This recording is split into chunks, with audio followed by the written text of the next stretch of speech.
Okey, bab 2 ialah perwakilan data. Okey, 2.1 kriptografi dalam keselamatan data.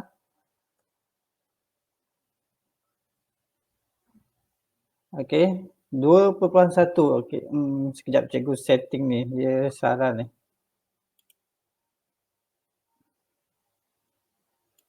Okey. Okey, 2.1 kriptografi dalam keselamatan data. 2.11 menerangkan maksud dan kepentingan kriptografi dalam pengkomputeran. Okey, mari kita lihat apakah maksud kriptografi. Okey, kriptografi. Kalau kamu boleh tengok gambar ni, ada gambar kunci, ada gambar nombor-nombor. Okey, dia berkaitan lah. Baik. Okey, contoh ada satu situasi, si Ujang dia nak hantarkan surat kepada si Milah. Okey, dia nak tulis surat, tak tahulah surat apa. Tetapi ada seorang nama Dul, kawan diorang ni lah. Dia berhajat nak membaca apa yang terkandung dalam surat Ujang ni. Okey. So, kalau kamu tengok situasi ni, adakah maklumat dalam surat ini selamat? Dia nak bagi surat kepada Milah, tapi tiba-tiba ada Dul ni. Dia mungkin dia tahu, kemudian dia nak curi ke atau dia sempat nak baca surat tu. Adakah maklumat dalam surat ini selamat? Kemudian, bagaimana Ujang ni dia nak memastikan maklumat ni selamat sampai kepada rakan dia Milah ni. Okey? Ni situasi yang umum lah. Okey? So, untuk memastikan surat yang dia hantar kepada Milah ni selamat, mungkin dia boleh tukar kepada sesuatu yang kandungan yang lain tetapi boleh dibaca oleh Milah. Okey. Ni cuba kamu bayangkan bagaimana kita nak menyelamatkan maklumat yang terdapat dalam surat ni. Okey. Baik, kita balik kepada ni Perang Dunia Pertama dulu. Okey. Masa Perang Dunia Pertama dulu,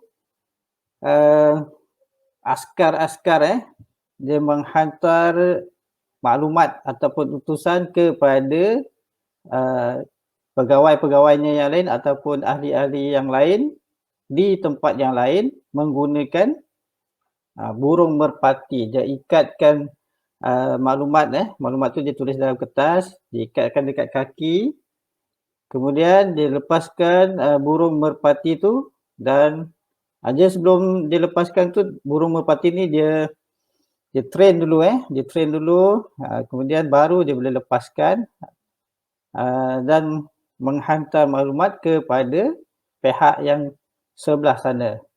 So, agak-agak kamu selamat tak burung ni dia hantar ataupun maklumat ni selamat tak sampai? Agak-agak kamu boleh tak? Seorang?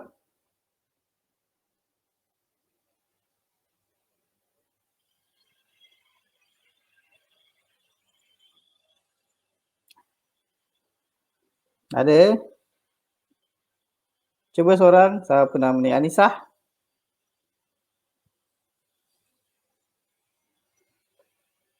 Alia?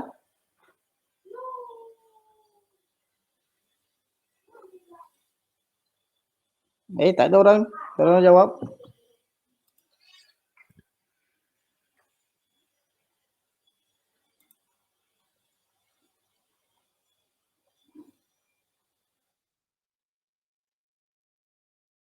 Oh tak. Haikal kata tidak. Okey, ada guard jawab.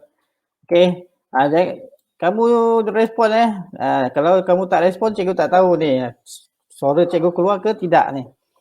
Okey, Haikal kata tak, mungkin tidak. Okey. Jawapan lain ada tak?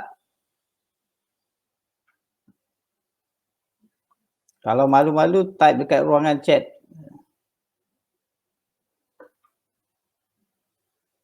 Tak ada, semua tak tahu. Tak pernah tengok burung merpati. Apa soalan tadi? Soalan cikgu tadi tengok apa ni burung merpati ni masa Perang Dunia Pertama, askar ni dia hantar maklumat kepada kawan dia ataupun pihak pentadbiran dia dan menggunakan burung untuk menghantar surat ataupun maklumat. Adakah maklumat yang dihantar tu selamat sampai ataupun tidak? Boleh jawab Amir.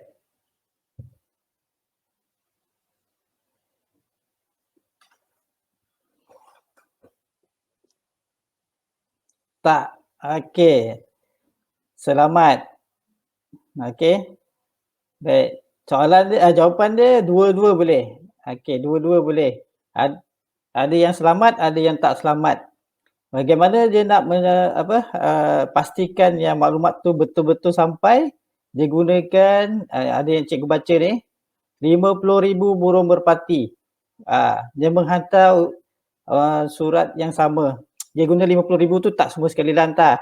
Dia ada beberapa burung kan. Sekali satu surat hantar, ada dah dalam beberapa ataupun berpuluh burung dia hantar.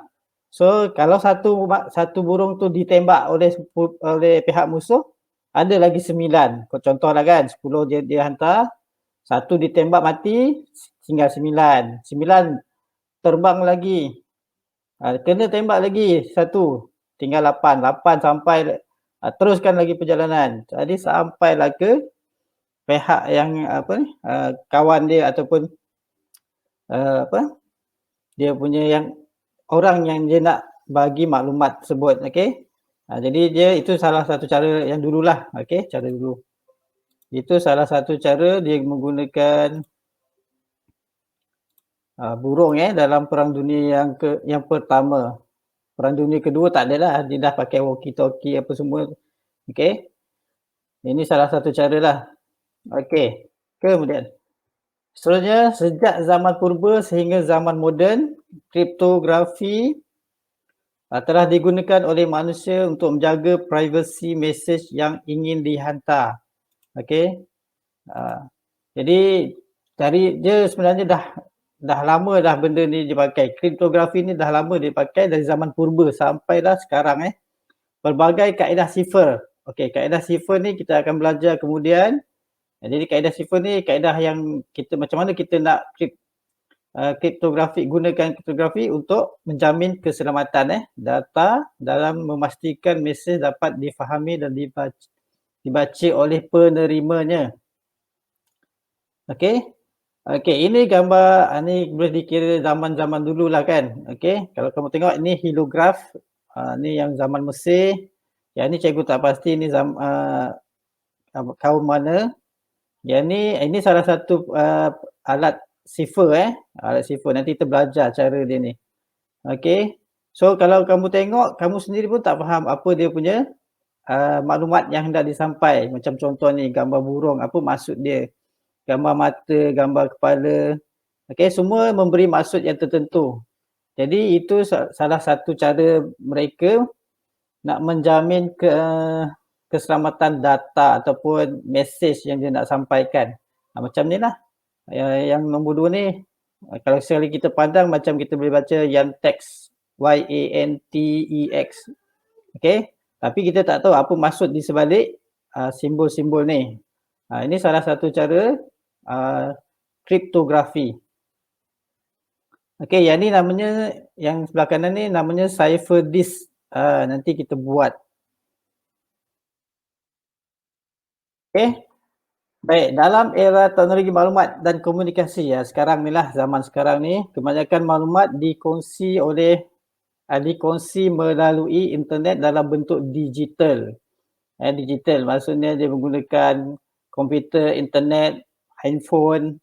Dia tak lagi, jaranglah dia pakai pos lah. Penghantaran suatu dokumen tidak lagi bergantung kepada perkhidmatan pos. Perkhidmatan pos masih ada, tapi sekarang ni lebih kepada digital. Tetapi lebih kepada penggunaan rangkaian komputer. Contohnya melalui email atau media sosial. Sekarang ni kita terlalu banyak media sosial yang telah diwujudkan untuk memudahkan komunikasi antara manusia. Okey, baik. Ini salah satu situasi yang sekarang ni kita dalam zaman digital. So Andy ni dia nak hantar hantar email lah ataupun mesej kepada Sam. Kemudian okey, pernahkah anda terfikir bagaimana suatu mesej atau data yang dihantar secara elektronik diterima oleh penerima tanpa dicuri, diubah atau ditokok tambah oleh pihak lain? Contoh dia macam ni. Dia hantar mesej kepada Sam. Kemudian if ni, ni boleh dikatakan scammer lah. Scammer ke ataupun hacker. Penggodam. Penggodam ni biasanya dia cari apa? Cari maklumat. Dia curi maklumat dan gunakan maklumat. Jadi, bagaimana kita nak pastikan yang maklumat yang kita hantar melalui digital ni selamat. Okey. So itu pentingnya kita belajar tentang kriptografi dalam keselamatan data. Kriptografi sebenarnya dia berasal dari perkataan Yunani iaitu kriptos yang bermaksud sembunyi dan juga graphein ataupun maksudnya tulis. Jadi kalau kita gabungkan maksudnya tulisan yang tersembunyi kan. Okey, tulisan yang tersembunyi. So terhasilnya perkataan kriptografi. Jadi kriptos, graphein, kriptografi. Okey, kemudian kriptografi boleh definisikan sebagai kajian tentang teknik kerahsiaan, keselamatan komunikasi data. Dan tujuannya untuk melindungi informasi daripada terdedah dan dipintas oleh pihak lain. Contoh macam yang tadilah yang pakai email tadi, ada bukan scammer, penggodam tadi, dia boleh pintas. Boleh curi kamu punya maklumat, boleh curi kamu punya account bank, boleh curi password. Dia boleh gunakan untuk perkara yang tidak baiklah. Okey, contoh kriptografi macam ni cikgu dah terang tadi, yang ni ialah tulisan hieroglif digunakan oleh golongan elit tamadun Mesir Purba. Zaman dulu beribu tahun dulu. Okey.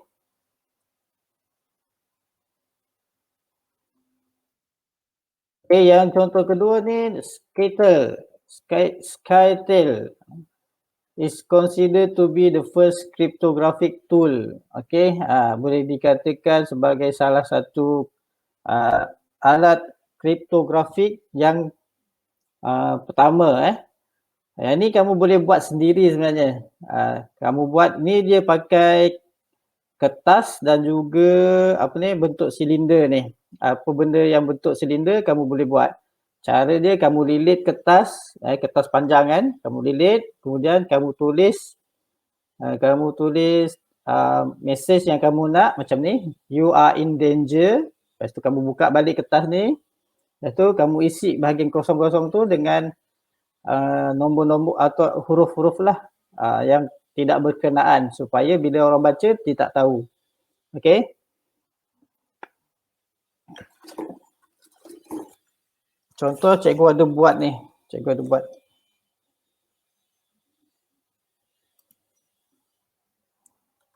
Okey ni nampak tak?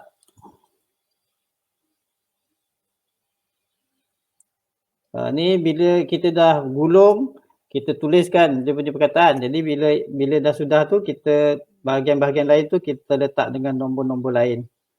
Bila kita pasang balik dekat silinder tadi, baru kita boleh dapat baca apa mesej yang kita tulis. Okey. Itu contohlah.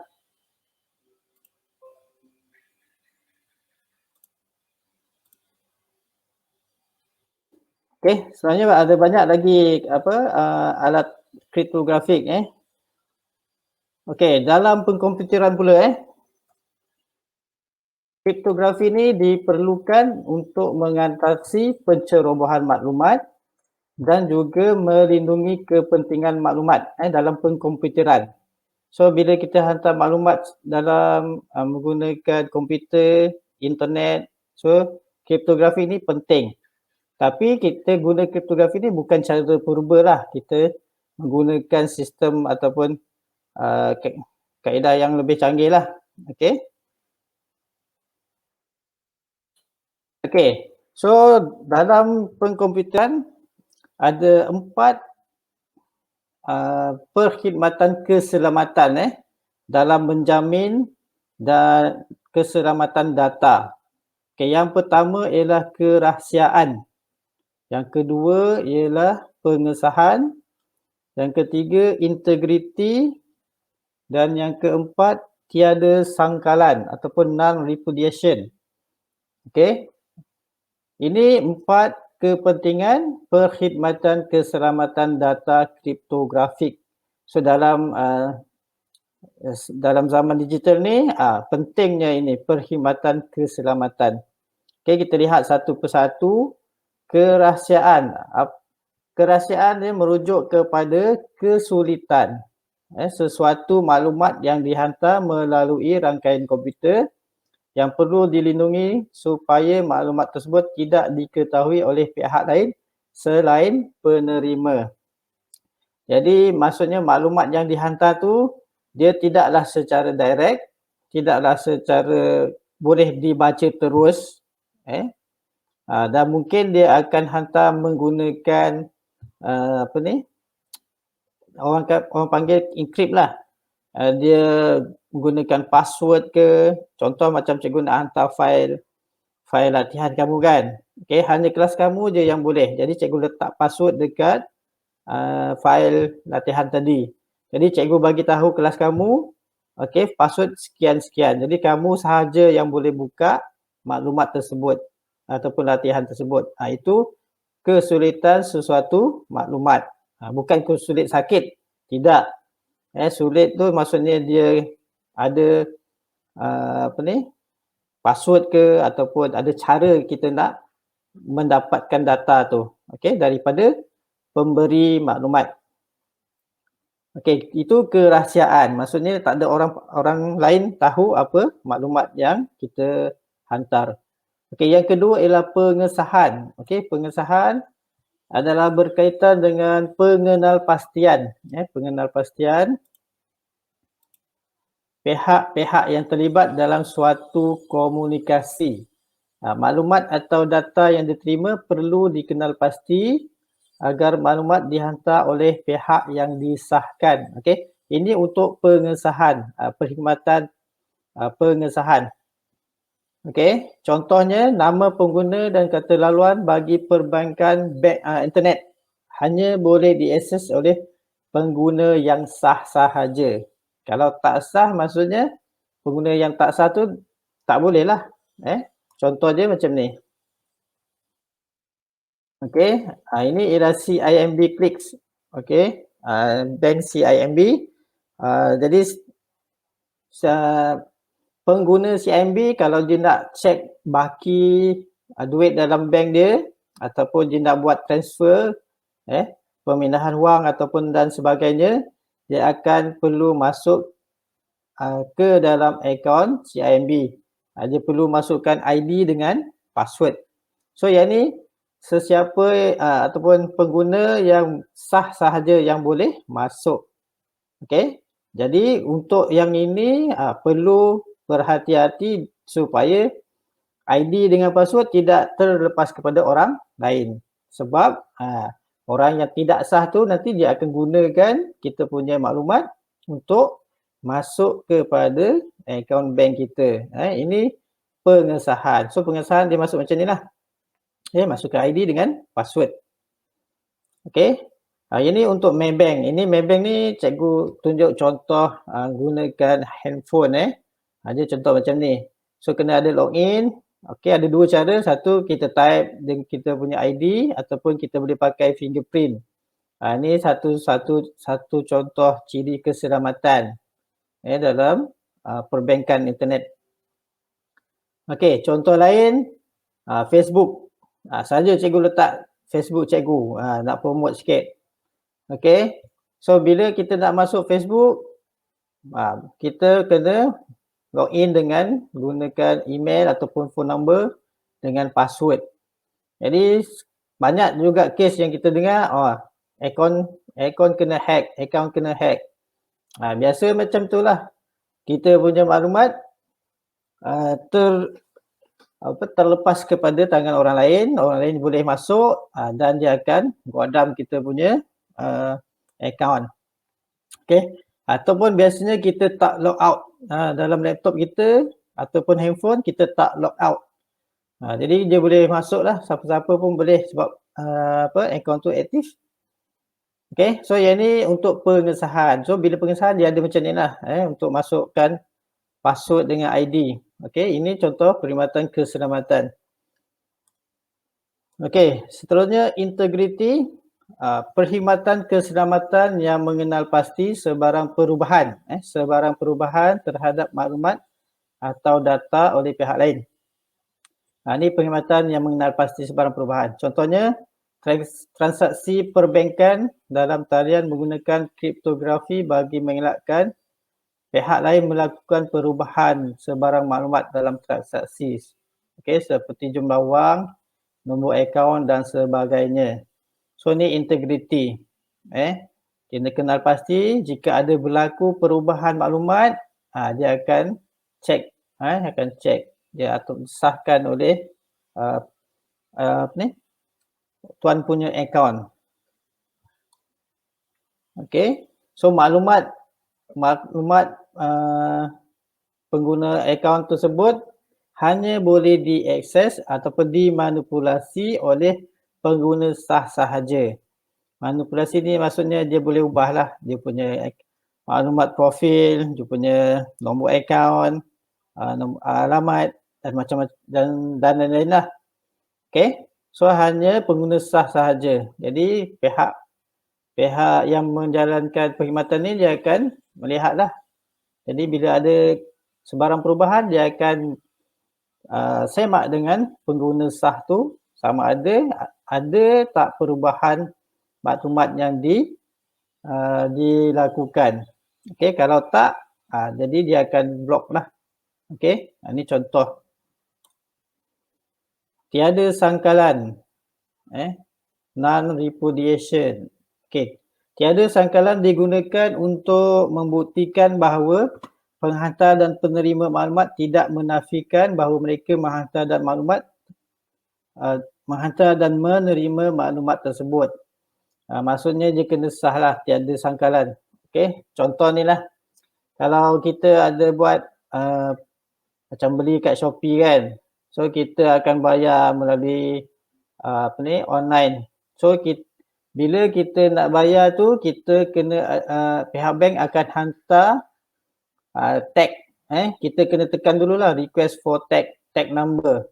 Ini fungsinya tiada sangkalan supaya untuk membuktikan bahawa orang yang melakukan transaksi ni orang yang betul dan juga bukan orang yang ni lah tak sepatutnya.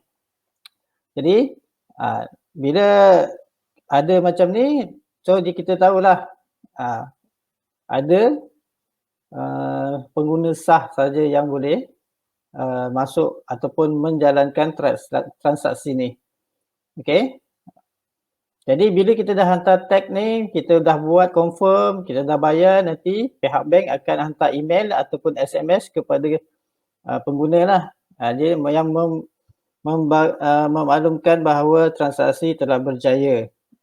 So kalau kamu dapat SMS macam tu tapi kamu tak buat pun transaksi tu, itu dah ada orang menceroboh lah maksudnya. Okey. Itu pentingnya kriptografi dalam keselamatan data. So ini contoh-contoh lah. Okey. Mungkin kamu pernah tengok lah mak ayah kamu buat pembelian melalui online. Ini macam ni lah.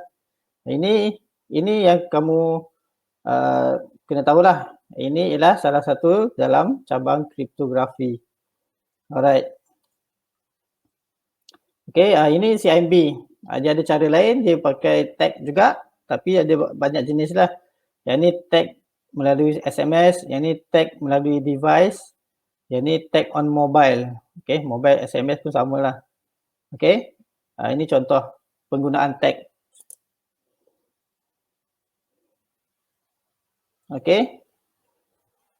Jadi penggunaan kriptografi penting untuk menjaga kerahsiaan maklumat serta mengelakkan sebarang penyamaran atau penipuan berlaku. Jadi kamu dah tahu kepentingan kriptografi ni jadi penting, zaman sekarang ni lagi penting sebab semua maklumat secara digital, para penggodam pun, hackers ni pun ramai.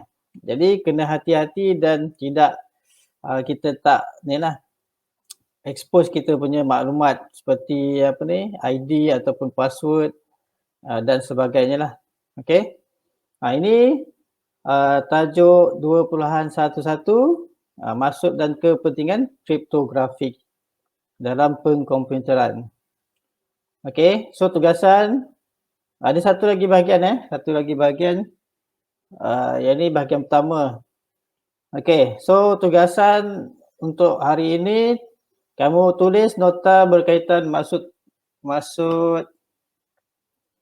kriptografi, kemudian hasilkan satu peta pemikiran tentang kepentingan perkhidmatan keselamatan data, kriptografi dalam pengkomputeran.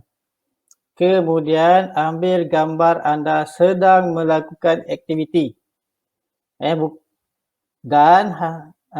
tugasan dan hantar kepada cikgu melalui Telegram. Telegram